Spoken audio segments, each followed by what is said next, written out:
Arduino for Beginners, Episode 7, the For Loop.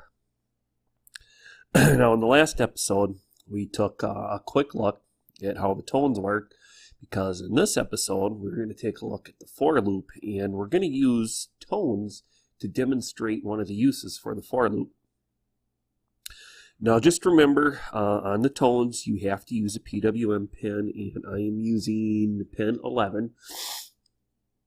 On the Uno, I do believe on the Nano it should be the same, and depending on your board, and like at the beginning of this series, I do recommend the Uno for learning, but just make sure if you're using a different board that you're on a PWM pin.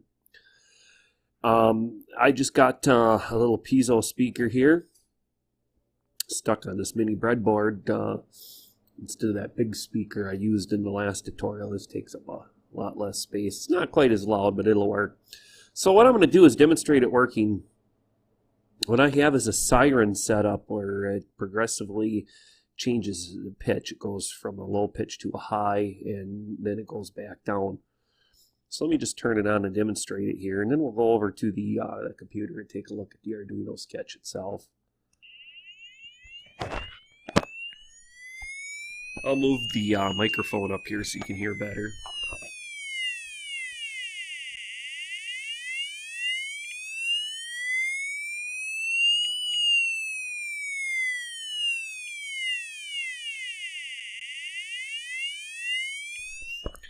And this isn't super loud. There are ways to amplify the tones.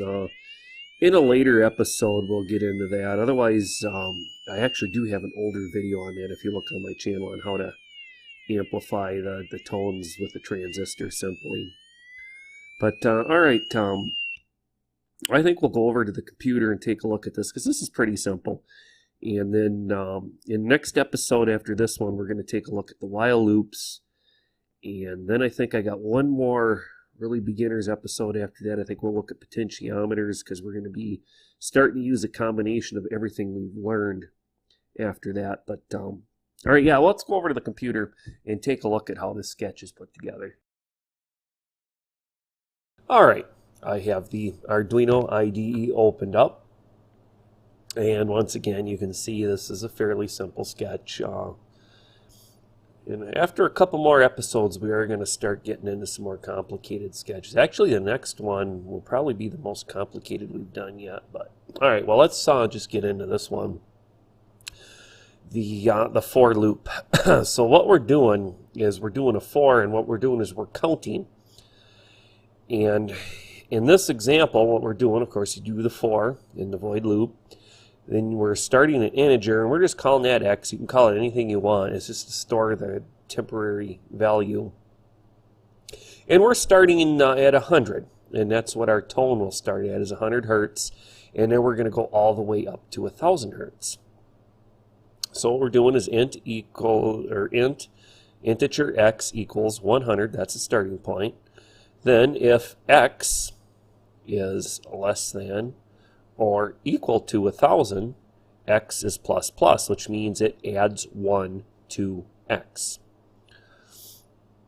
So it'll keep going through this, and what it does right here, tone, we're on pin 11, and we're writing that right there, the x, as the tone to the pin.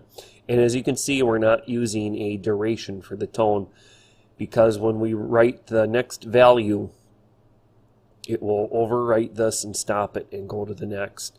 Now, if you're using like a push button to activate this, at the end of it, you would probably want to put between these two curly brackets, you'd want to do a no tone.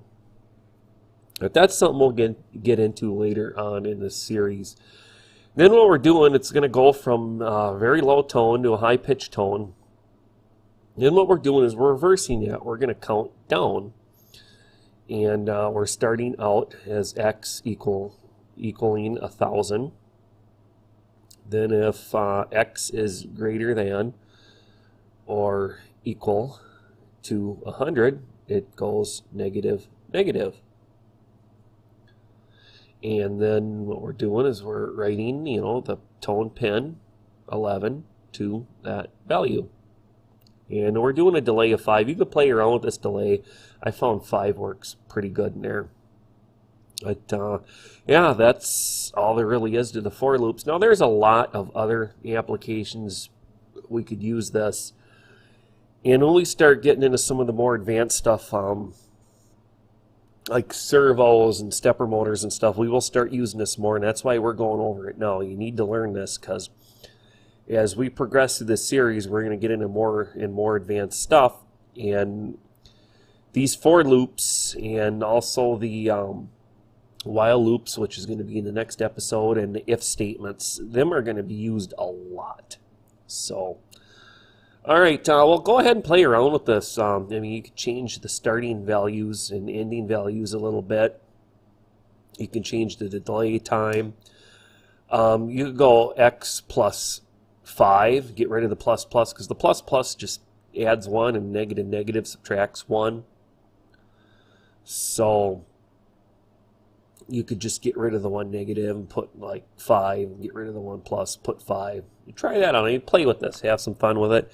And you can also change the delay around. If you do no delay, it does run super quick. So I would suggest at least a delay of like 2. But all right, I think we can wrap this tutorial up. There really isn't anything else to go over. I'm not going to bother putting the sketch on the website. I mean, this is super easy. If you want to type it in to try it out, just pause the video and type it in your Arduino IDE. So, all right, well, we'll see you here again, hopefully, for episode 8, and that will be the while loop. Hope to see you here.